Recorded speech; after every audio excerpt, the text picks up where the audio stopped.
Hey guys, Christos here and welcome back for another video. And in this video I'm going to be sharing with you some Amazon FBA products that may look absolutely amazing deals from the outside. However, when you dig deeper into the data and do your analysis, they are actually terrible products to buy and you should avoid them at all costs. So basically this video is going to be mainly for people that are doing retail arbitrage, online arbitrage and wholesale. Basically anybody that's selling someone else's brand.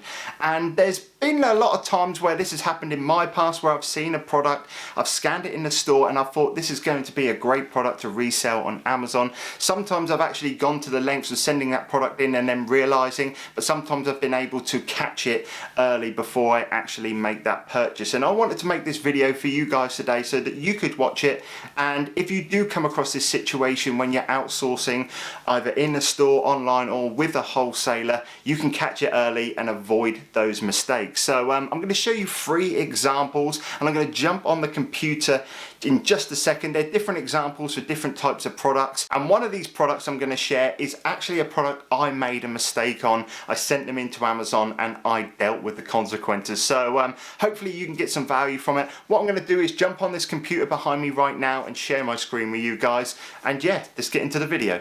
I've got 3 products for you here today, and let's start off with the product I made my mistake on. So as you can see, we've got on the screen here, we've got a Juice XXL charger. It's a pretty well-known brand now. I'm pretty sure they sell it in all the supermarkets, Tesco's, Sainsbury's, Asda. I know they definitely sell it in Sainsbury's because this is where I bought mine from. And I made this mistake quite a while ago when I was doing just retail arbitrage. I didn't have the luxury of having BuyBot Pro and stuff like that. I was just scanning products on my Amazon seller app, and I found this product in, I believe it was Sainsbury's, and I think it was around kind of £5 or £6. It was on a clearance offer. Obviously I scanned the product and obviously I could see that there was a lot of profit in it. However, one thing that I didn't realize is I didn't understand anything to do with IP claims on Amazon. So basically, just a quick context about IP claims. If you are a brand on Amazon, you have the option to kind of control who sells your products. And it's very hard as an Amazon seller to actually determine who is doing this, but there are a couple of things that you can do to obviously find this out. And I didn't know this at the time, even though it was fully in place. I still went ahead and bought this product, sent it into Amazon, got hit with an IP claim, and had to get them all sent out, sent back to me, and sold elsewhere. So let's start off with exactly how you can find out or get an idea if this product or this brand is protecting their property rights on Amazon. So here's the listing in front of us. Everything looks fine. You know, we've got $17.99, great reviews. Let me just put it into BuyBot Pro anyway. Obviously, if you haven't got BuyBot Pro, you don't need it to do this. You can still work it out, but let me put my price. I'm pretty sure it was £6 that I paid. Oh, maybe not like that. Just put £6 in like that. And one thing that actually BuyBot Pro does, it actually has got this IP radar, which actually flags up, but we're going to ignore that today. And what we're going to do is actually have a look down. And one thing that I've noticed straight away, that there's only one person selling this product. It says new one from $17.99. So now, in today's kind of environment where there's a lot of people doing retail arbitrage, a lot of people doing online arbitrage, I would fully expect to see at least a few sellers on this product, especially if Sainsbury's doing a nationwide clearance or something like that. But there's only one person on this product. To me, that seems too good to be true now. Obviously, I didn't think that at the time. So let's just go ahead and click on and see who the seller is. And what we can see, if this all loads up, is that Amazon are actually the only people selling this product. So basically all that has happened here is that Juice, the brand, has said that only Amazon are permitted to sell their products. This isn't like a private label brand. This is a full-on like massive company, worldwide company, and they've basically said to Amazon, yes, we can sell our products on Amazon, but Amazon are the only people allowed to sell that product. So hopefully, actually, one thing you can do is, if you've got Keeper, this is the Keeper chart built into BuyBot Pro, one thing you can actually notice here, that for the last kind of year at least, This one could even be me. No, that seems a bit late for me. But what you can see is that there's only been one seller on this product for the last 365 days, and then there was 2 sellers, and look, straight away it went back to 1. So that would have been probably Juice or Amazon filing this IP claim against that seller and stopping them from selling that product. I can't go any further back to actually see if you could find my exact case, but there is a chance that I would be on there in that kind of same similar thing where the seller count would have gone up a little bit and then straight back down, because that's exactly what happened to me. So I guess the takeaway from this one is just pay attention to how many sellers are on the product, and if there's just one, then you really do need to be doing a little bit more due diligence on that brand, and just to see if they are offering out, dishing out IP complaints and stuff like that. But just a heads up, be really careful about selling juice products. I do know actually some friends that are in the Amazon game that have had success selling juice products. Maybe that was before they started protecting their property rights and stuff like that. Who knows? If you've sold juice products, let me know in the comments below. But there's just one example. All right, so the second example we have here is very similar to the first one actually in some senses, but this one is just your typical private label product.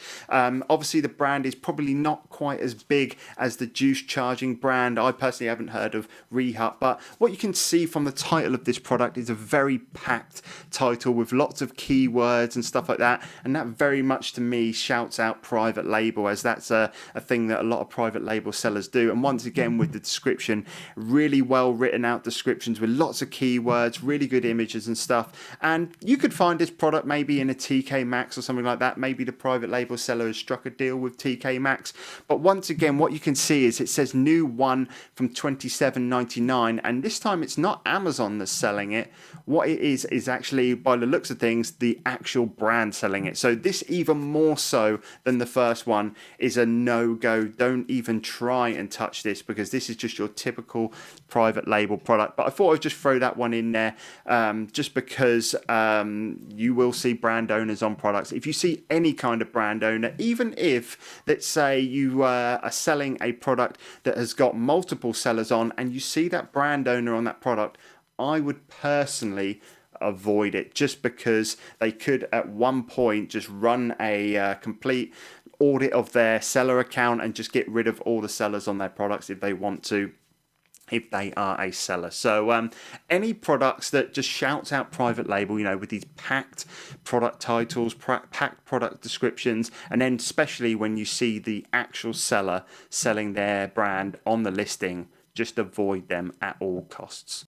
Okay, so this product here is a little bit of a different example than the products I showed previously.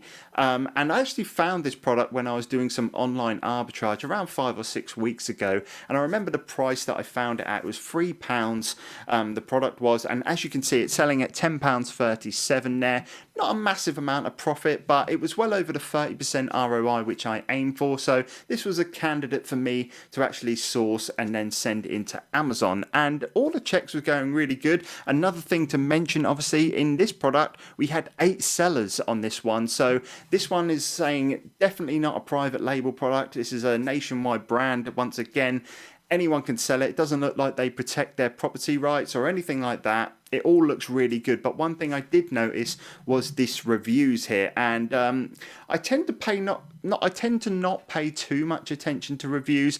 But if I see a 1-star review, then that really does make me want to look a little bit further into that. And after looking into that product, and let's go down to these reviews. First review is it fell to bits after 6 months, and then this one here is Starling still getting to the food, so the product's not working the way it should be. And whenever I see bad reviews on products, that really does put me off, because yes, you may sell that product and you may make some good profit, but there's nothing to say that in a couple of weeks or maybe a month that customer is going to just return that product to you. It could come back damaged, especially if they've used it and they've realized it doesn't work. It's going to be unsellable again, and just a complete waste of time. So this is a really good example of a product that looks really good on the outside, but once you send it into Amazon, make the sale, and then maybe get a refund, the whole exercise is a little bit pointless as well. So I'm not saying you should go deep into reviews, but if there's a product that's just got 1-star review, especially this one's only got a couple of ratings, let's say if it had 1 or 2 stars and they had 1,000 ratings or something like that, then you really want to be looking into those reviews, finding out what's wrong with that product and whether it's actually worth trying to send it into Amazon. But there you go, guys, there's a couple of examples, and I hope you took some value from at least one of them there. I guess the main message of this video is no matter how long you have sourced products for, make sure that you do the correct analysis every time, even if it comes to the point where you need to make yourself a checklist of just some checks that you have to go through each time. Then do that, because it will save you so much money, and it could potentially save you your Amazon account if it gets to the point where people are filing IP claims against you. So hope you enjoyed the video, guys. Hope you got some value from it. Obviously hit the like button if you did, leave me a comment with any questions that you have, and subscribe to the channel if you haven't already, and I shall catch you guys on the next video. Take care.